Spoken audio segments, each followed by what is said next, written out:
Welcome to another Forte Growth episode where we interview people doing awesome things online. Welcome to the Forte Growth podcast, home of the Forte Analytica SEO agency. But today we have Charlie Whitworth.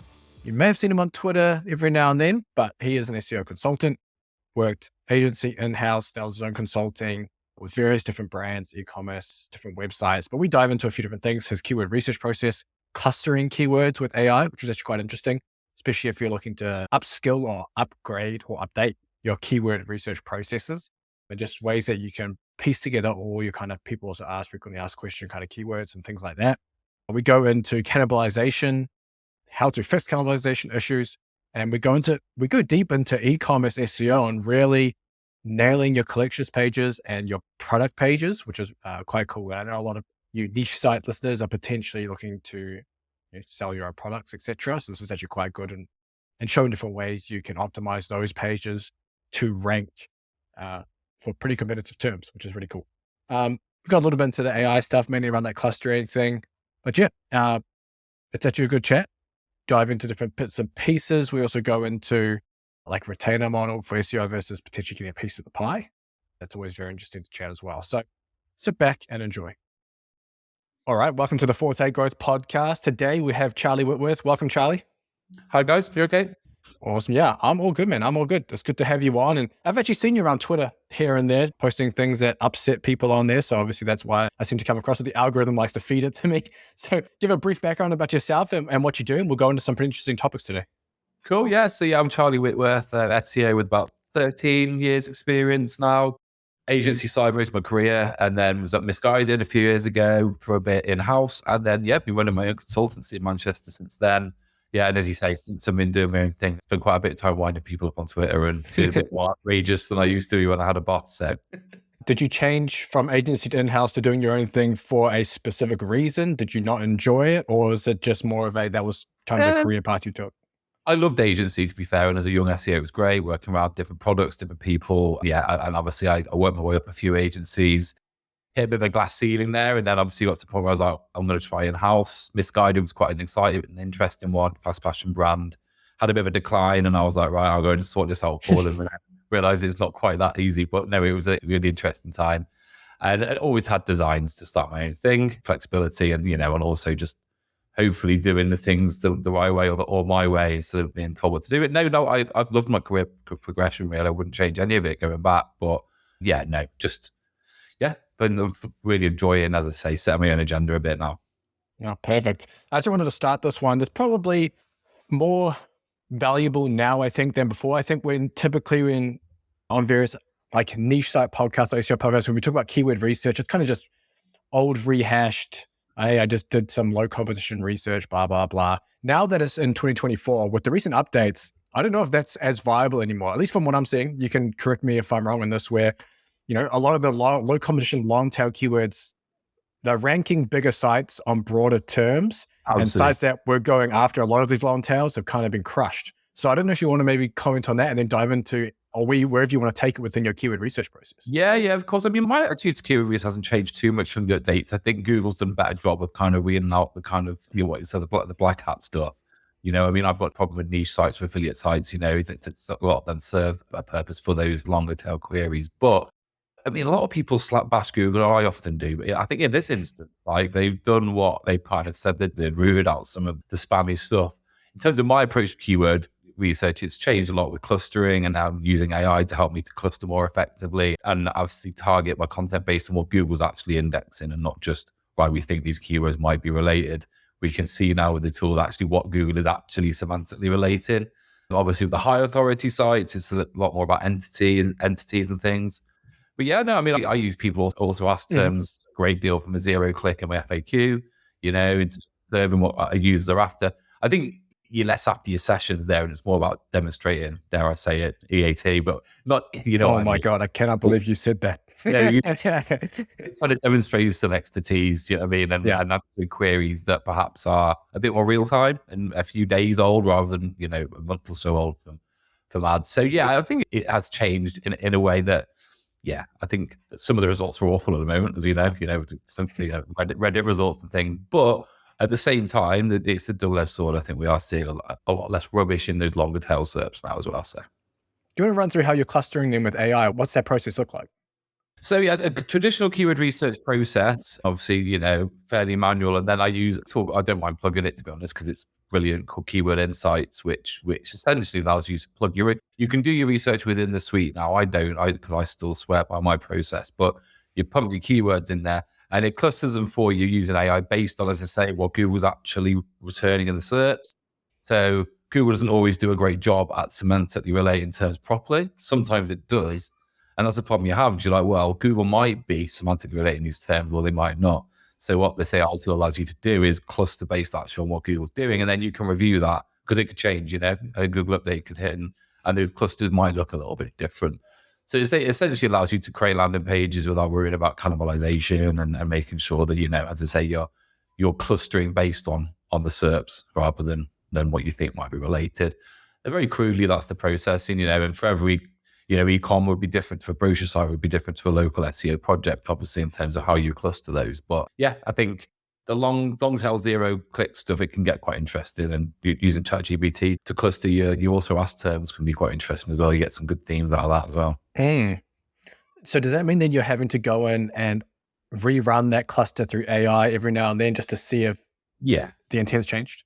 Certainly with the PAA terms, because obviously if you use AutoAsk or a similar tool, obviously the results you get out of that for a term will be different, week on week sometimes, because the PAA stuff does change obviously that much frequently. What you'll find is the themes will be very similar and it'll be some nuances, but then, with fast changing industries such as fast fashion or something like that, you could well see that they change quite a lot. So yeah, it's worth having a process for rerunning that, and then obviously updating your FAQs and updating your longer tail, or sometimes that can be a really good way to inform, your blogs or your articles as well.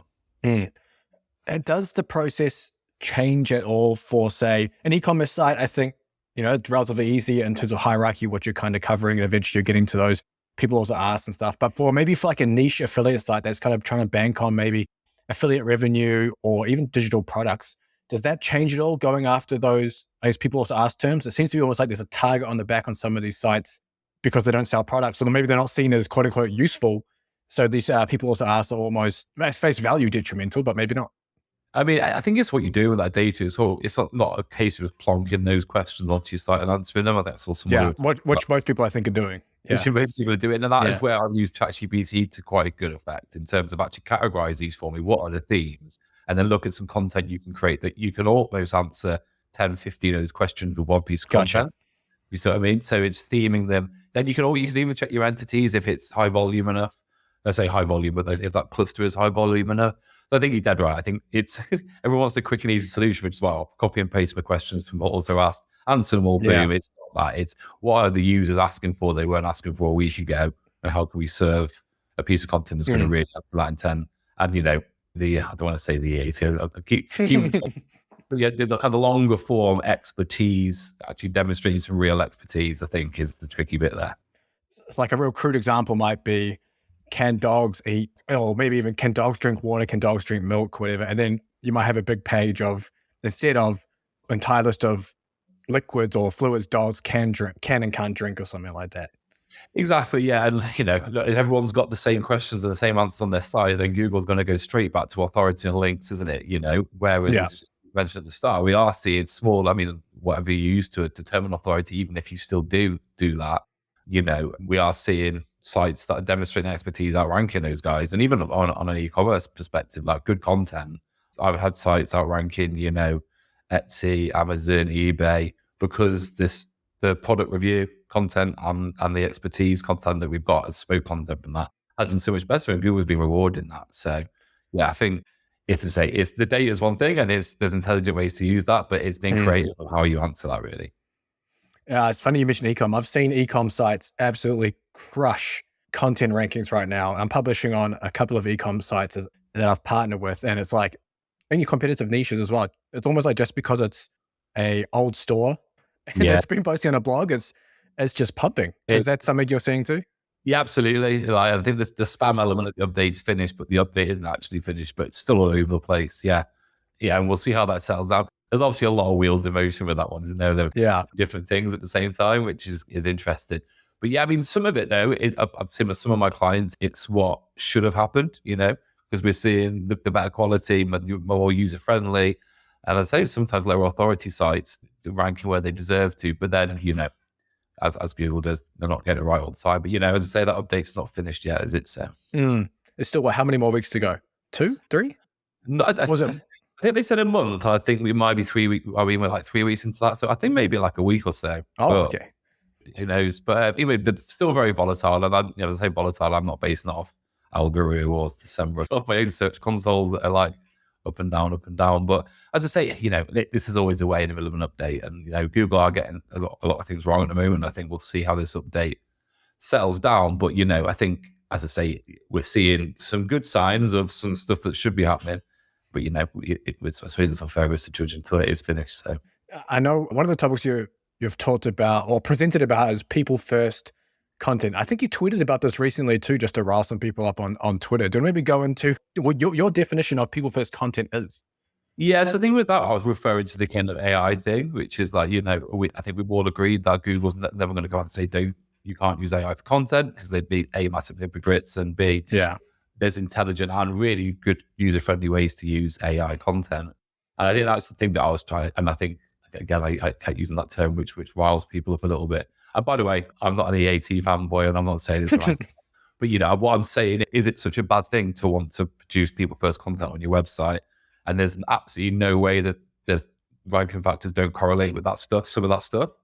And, it shouldn't be that much of a pain, or it shouldn't be that tough a sell, I don't think, to try and convince people to make people first content on a website rather than search engine friendly website content. Because, thinking about conversion down the line, it's all well and good if it promotes your rankings, but if that content is going to engage in conversion, then it's worth it. So I guess that was my point really, is I'm not saying people first content because Google's told us that's what we've got to do, but I mean, I come from a journalistic content creative background where I love making great content, right? So I guess that was the point I was trying to make with that one is people first content is pretty cool, right? So it'd be good actually to dive in. How does that differ from, say, an SEO first content approach? Because I think people are taking, for example, if you're going after a specific keyword, that could be seen as that's SEO first content, right? Not people first content, but obviously within there, it depends how helpful it really is. So I guess what is that line and what is that distinction between the two? I think it's keyword density. You can still see content even on big sites now where you can see that it's been keyword stuffed or secondary keywords, and the H1s and H2s and H3s are like primary, secondary, tertiary keywords.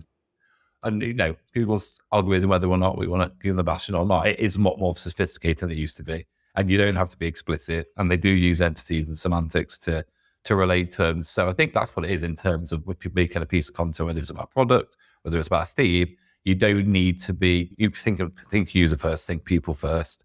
Obviously, your head terms are naturally going to be in there anyway, especially if you've got a decent authority to play with. Like, don't feel like you've got to be super explicit with keyword density anymore, because we'll see keyword pages ranking for keywords, and like keywords not even on the page because Google's semantically related those terms because of entities and things. And don't get me wrong, those sites will obviously be technically brilliant and have some really good SEO behind them. So trust your SEO and not have to feel like you've got to write content like it's a pre-penguin. How hard are you optimizing the H2s and H3s in an article then? Because you can get, I guess, very exact match throughout the whole thing, especially like, for example, a verse article. I don't know, let's just take protein versus creatine or something. You can go protein versus creatine differences, protein versus creatine, which is better, protein versus creatine, and you can kind of optimize that exact match all the way through. Are you trying to avoid that altogether and almost like write more natural headings, I guess, that don't always have that same keyword? Yeah, definitely. I think for a piece of content like that, which, there'll be millions of searches out there for those terms are related to, I think, that piece of content would be best written journalistically. And do it that way around, right? Don't get me wrong, I'm not saying there shouldn't be any SEO process behind an article like that. But, if you've identified that there's a theme out there that users want the answers to, then write it naturally. And then obviously kind of SEO proof it afterwards. But I certainly wouldn't be looking to try to shoehorn keywords into H2s and H3s because I just don't think you need to anymore, especially if the site's technically sound. Does that mean then you are not using any on-page optimizers? Yeah, no. What is in like tools? Yeah, like tool, Surf SEO and all that kind of stuff. No. I mean, I'm not saying that I personally don't know. My process, as I say, because I've come from a writer's background, is very much to write it as a writer and then kind of give it the SEO I mean, and I'm obviously a key in SEO, but I tend to do it that way. And yeah, no, and I'm not saying that those tools don't have value. And I think as you get to like lower volume keywords where Google's entities and semantically they might be struggling a little bit, then I think there's probably value in that. Well, like the example you gave about creatine versus protein shakes or things, I think the Google's graph on that will be so sophisticated that you just wouldn't need. And you're saying about the authority as well. Correct me if I'm wrong from what you're saying. Then you're saying that okay, because you can go a little wider in terms of maybe not having as much keyword density if you're a higher authority because everything kind of gets mapped. But if you're, say, a smaller site, a lower authority site, are you saying that you might need to have more of that exact match keyword and kind of more of those partial matches in there? I would say so, because you haven't got that. I mean, as we know, if you publish an article on The Verge or somewhere, it's going to rank for anything that any volume for. If you haven't got that authority to play with, you probably do need to be a bit. And that's where I wouldn't necessarily go. I would probably think more about long form and being more comprehensive rather than trying to stuff loads more keywords in there. Make it seem like a really expert piece of content. You usually also ask terms, consider your semantics and things like that. Obviously, look at your keywords, but I think for some of the studies that I've seen, it probably favors content length for an expert piece of content rather than keyword density. Interesting. Okay. I actually wanted to go into a little bit of the e-com side too. I've got it's a subdomain e-com store on one of my sites. And it was interesting you had a topic you spoke about on, I think it was product page and product landing page, which is basically product page and collection page, I think it was, and not cannibalizing. Yeah. And I looked at that and I was thinking like, wait a minute. I think that's going to be something that's going to be relevant to me eventually. So I have to ask you, I'm going to just give an easy example. For example, let's say we'll stay on the supplement route, Let's say you have I already have a creatine supplement. So you have shop product creatine monohydrate, but then your collections pages, let's just say you have a creatine collections page that would potentially cannibalize, correct? How would you then make it so it potentially doesn't? So then I would look at your use of keywords. So the example I gave in the talk I gave, and this is something I fixed on the site. This is the site I was talking about, who was a pretty low authority furniture store. And we got them out ranking, as I say, Argos, Etsy, Wayfair, from expert content and fixing cannibalization. Looking at the PDP, PLP thing, which is product description page. So PDP in Shopify world is collections. PDP in Shopify world is your product pages. There's a few different words like cogs to this one.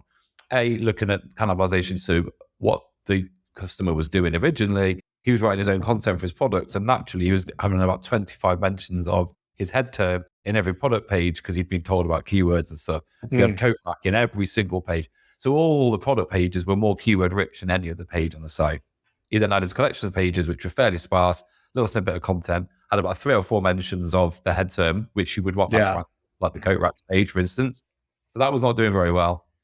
And then he was littering around. So we went through the site, and essentially what I did is I optimized the product pages using the product review, the review system criteria, right? Dimensions, specifications, anything using comparisons, anything the user would want to know about this product. Almost stripping back all the keywords from the page. Your long tail keywords should obviously be on those product pages, specific to that product. And I'm not saying that you can't have your head term in there. It was just that volume, which is quite easy to do, of having your product pages far more optimized than your collection pages. And then at the same time, going to the collections pages, rewriting them, also ask terms, fresh keyword research, engaging for the user, and making sure that they're sufficiently optimized for those terms. So what you're doing there is you're optimizing for the product review system, for your product pages, which you saw an almost instant impact from that. Get rid of any cannibalization. Your collections pages then start ranking for your head terms, and all that comes together to just boost visibility, and you just get rid of any cannibalization. I mean, you're always going to get a bit of cannibalization. It's while Google tries to suss things out, but that's the way I've always approached it. Make your product pages super long tail. The product descriptions and the name of the product will be enough for Google to work out what those products are. Right? If your site is technically sound, if you're on Shopify, you'll be fine.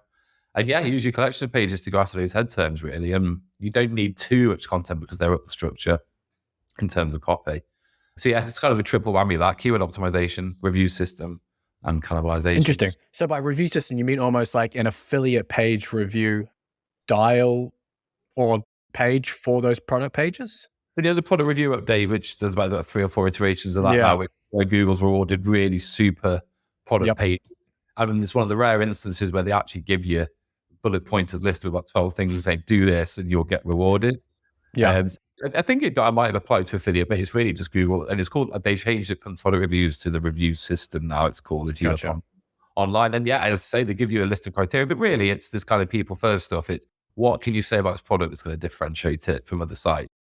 There's as many specs as you can, as many dimensions as you can, as many use cases for the product, comparisons with other products, all sorts of stuff like that.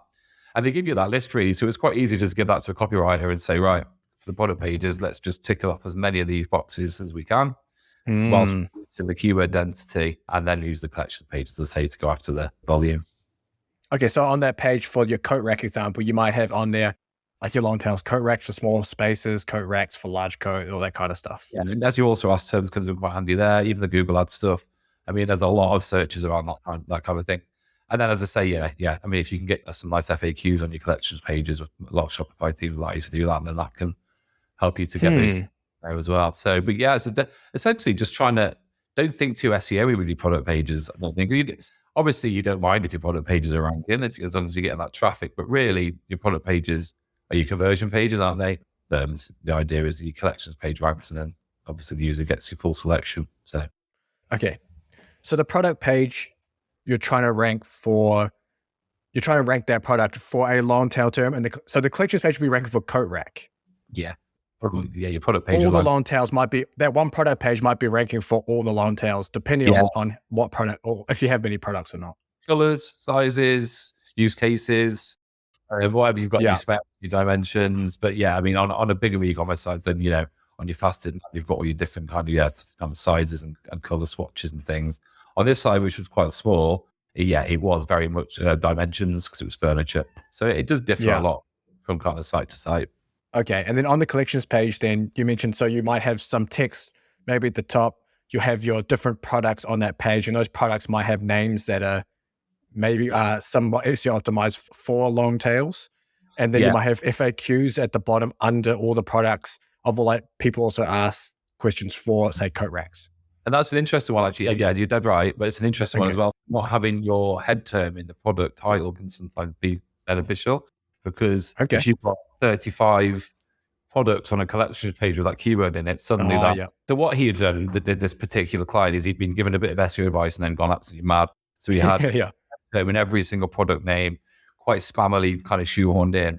So next thing you know, obviously wherever those products obviously referenced on the site is adding another mention of that keyword. So you just had a massive over-optimization issue. So yeah, as I say, keeping it natural with the products. Collections page is where you really should, I would say aggressive, is where the SEO, I think, really comes in trying to go after your head terms. But I feel like, well, we saw the impact of it.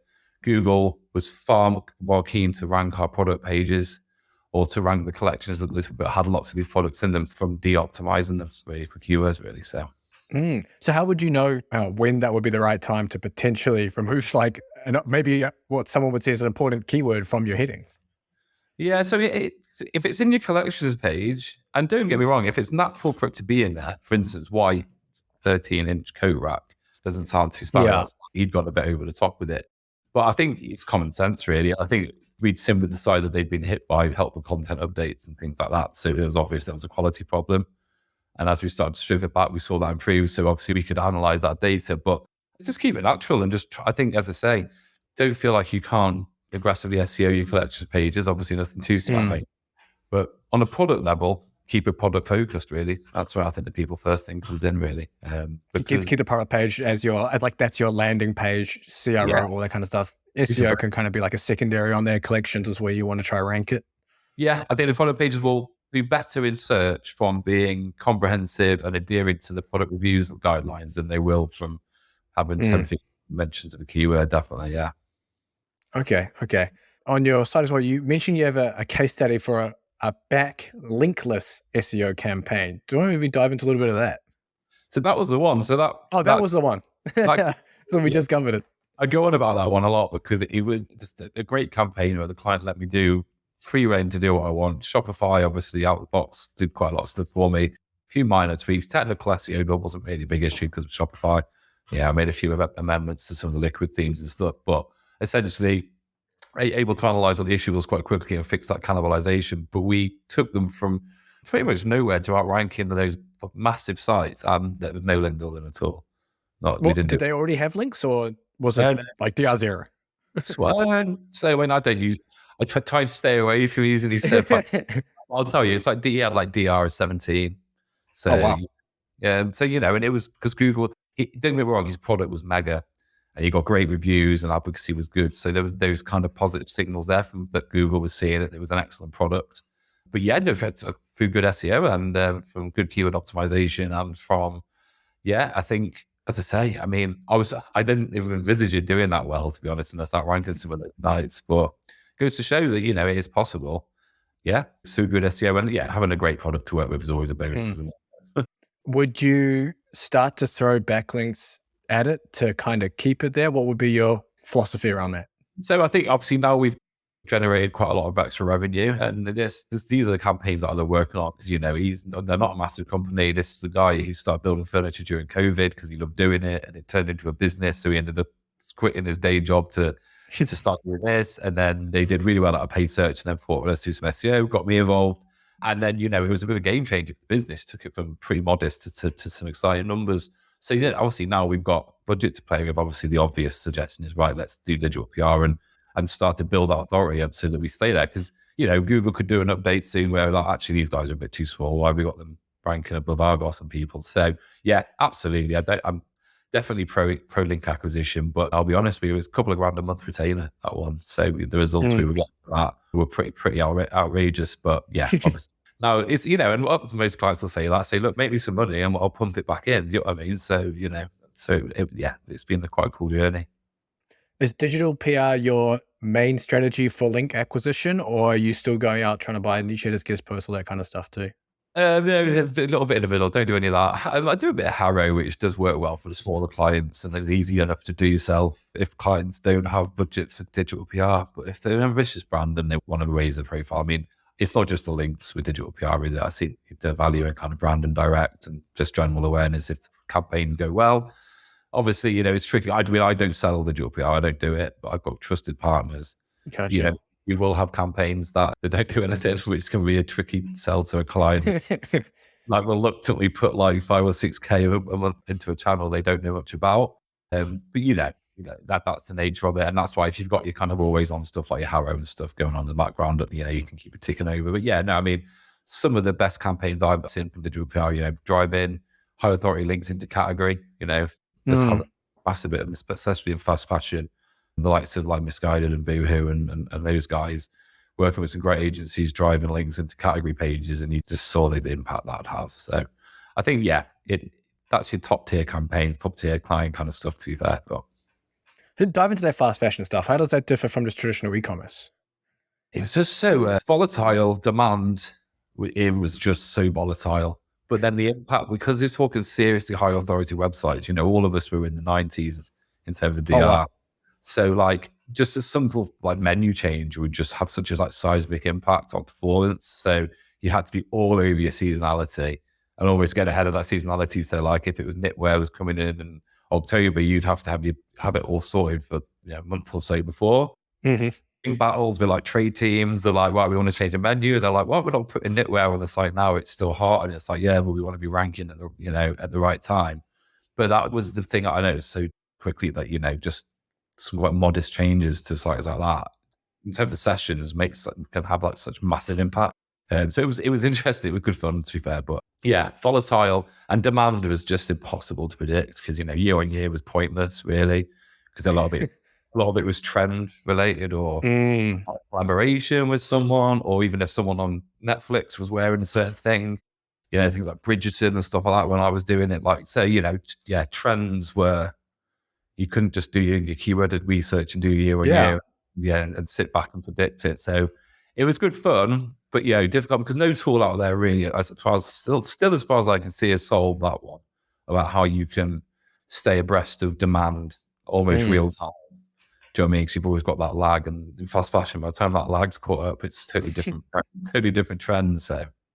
So then how are you trying to take advantage of some, for example, say the Bridgerton dress you mentioned, because you don't have, say, a keyword tool to give you all the things people are searching. You're kind of having to sit there and think it up yourself. So what's the process for building out a product page and all the SEO for that? Yeah, so essentially trying to predict the trends. I mean, I wasn't particularly good at that because it was something that wasn't alien to me coming from background. They like, and then obviously I'm not a bit hugely into my fashion either. Luckily, my partner, she worked in the industry before and gave me a few tips. But yeah, I think trying to think ahead, think like what's trending on Netflix, what's trending in the news, what's trending generally, like it culturally, and what are going to have on fashion, because it does, and that's the whole point of fast fashion. That's why it became successful, right? Is the minute it was a trend, they get it shipped in, it would be available to buy within days. Wow. So from a SEO perspective, keeping up with that was hard. But yeah, I mean, it's going to sound so predictable, but it was like sitting in Google Trends and sitting in Ask the Public and all these tools to try and see if anything started to pick up. And then you've got in fast fashion, the way that would work is you then got to go and try and sell that to the e-com and to the trade guys who work in the office, being like, right, we're going to create a category page for this. And, there'll be debates because they'll be like, no, that's not going to pop. Or, but sometimes you would agree. But, and that was the hard thing, is getting change implemented was hard, because you'd have 4 or 5 different teams, often at loggerheads. Then you got to create the content, and then, sometimes it wouldn't work and sometimes it would really pop. So yeah, it was good fun. It was good fun, to be fair. That sounds pretty hectic as well. It stress you out, but same time, sometimes when you start working on your little 2K accounts that just tick over and all the results are good, you kind of miss a bit of the drama, to be fair. So Couldn't someone potentially almost do this, it's almost like a news jacking or trend jacking, I guess, strategy on like a news site? Someone could just pop up a brand new Shopify store and try rank for this kind of stuff? yeah, I don't see a reason why not. Yeah, I mean, I guess it's similar. It's not dissimilar to like trying to work out what niche website to build, right? Trying to find something that there's enough demand there for, but it's not competitive. And then really having the guts to go for it, really, and put the budget into building the site, because it could, as we see a lot of the time with niche sites, it could just flatline, right? But I think with fast fashion sites or big brands, I think they're almost prepared that not everything's going to work, and they want to do work more than wash the face of the ones that don't. But it's not dissimilar in principle. Yeah, it's trying to think, right, and obviously get in there before the competition, because you'll see that with the likes of Boohoo and that. I mean, they just copy each other. Great. I can they even have alert set up on each other's sites the minute a new PLP goes live. They're like, right, let's get that on live then. So, that's that industry for you. Yeah, I can imagine. You mentioned obviously you used AI for clustering keywords. Is there anything else you're using AI for in day-to-day SEO work? So clustering keywords, what else do I use it for? I mean, I use ChatGPT really for the kind of tasks that used to do my head in, that I can just kind of automate now, structured data, title tags, things like that, and then give them a bit of review. In fact, I popped one on LinkedIn not long ago, which was a real great one, with redirect chains, one that all of us tech SEOs like to implement, but don't particularly like actually doing the actual document, because it can be pretty painstaking. So things like that, where, a big redirect map for a big e-commerce site where you're talking like 20, 30, like even more than that, and tens of thousands of URLs, a redirect map like that would have taken months probably to put together, whereas now it's like 10 minutes and then maybe an hour to QC it. So yeah, just kind of taking the grunt work away, really, which is good, because it allows consultants like me now, I can purely focus on strategy rather than having to get too bogged down in implementation and that kind of day-to-day stuff. So yeah, the ChatGPT, I do use it quite a lot for that kind of stuff. Don't use it for content. I've come from a journalistic background. I've still not seen a piece of content that I would put anywhere near a client site, even using the best prompts and AI PRM and all stuff like that. Yeah, still not for me yet. But yeah, no, the tech stuff is bang on, to be fair. So that means you have a stable of writers then that help you with content and things for your clients? Yeah, and I get stuck in as well. I mean, that's the thing I love about SEO, is it's allowed me to still be quite creative and do writing. And then I do love my tech. So I'll always have the final QC on stuff. But yeah, I've got a few companies I use and a few freelancers who I've used for, over a decade now. But and then a lot of the time that I was a consultant, though, I'm briefed, I'm doing the content briefs, and then they'll look after it. And then they'll make sure it's on brand and the tone of voice is there. And then I'll kind of do that SEO review for them. And, most big brands have pretty good copyright teams. So, but it depends what you're trying to achieve. If it's a piece of expert content, then the copyright is right. But, I suppose for your kind of super long tail, if you're looking at publishing like 10,000 URLs at the same time, like big rights, then, ChatGPT does probably still have its place, but I'm still a bit uneasy about it, to be honest. Yeah, fair enough. How do you go to consultancy versus, I think most people would think about heading up their own agency and doing a lot of the work for clients, whereas, as you mentioned, you're kind of giving them the brief and they do it themselves. Well, I guess I'm going to say why the consultancy typically guess, quote unquote, less work. But how did you go and decide to do consultancy and get that off the ground versus trying to sell agency, which is probably an easier sell to most people just because you're doing the work for them?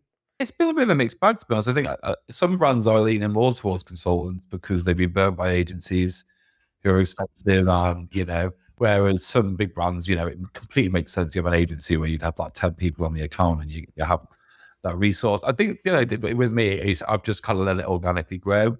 I'm not averse to growing it into an agency if that's the right way to go.